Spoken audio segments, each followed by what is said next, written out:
హైదరాబాద్ కేల్ యూనివర్సిటీలో కళా ఉత్సవ్ 2025 కార్యక్రమాన్ని అట్టహాసంగా నిర్వహించారు. ఈ ఉత్సవాన్ని కేఎల్హెచ్ వైస్ ప్రెసిడెంట్ కోనేరు హవీష్ అధికారికంగా ప్రారంభించారు.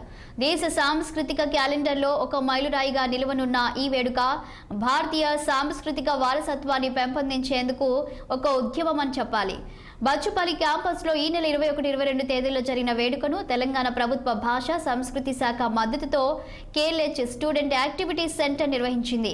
అలాగే ఉత్సాహభరిత ప్రదర్శనలు, లైవ్ మ్యూజిక్ షోస్, ప్రముఖ సినీ సెలబ్రిటీల సందర్శనతో కళా ఉత్సవాన్ని మరింత ఘనంగా మార్చింది. ఈ వేడుక జాతీయ స్థాయి వేడుకకు దేశవ్యాప్తంగా విద్యార్థులు, వివిధ రంగాలకు చెందిన కళాకారులు హాజరయ్యారు.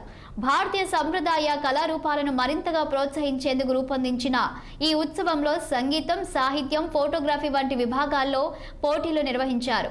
ఇక విద్యార్థులు దాగి ఉన్న ప్రతిభను వెలికి తీసేందుకు మంచి వేదికను అందించాలనే ఉద్దేశంతో ఈ కార్యక్రమాన్ని ప్రారంభించామన్నారు కేఎల్హెచ్ వైస్ ప్రెసిడెంట్ కోనేరు హవీష్.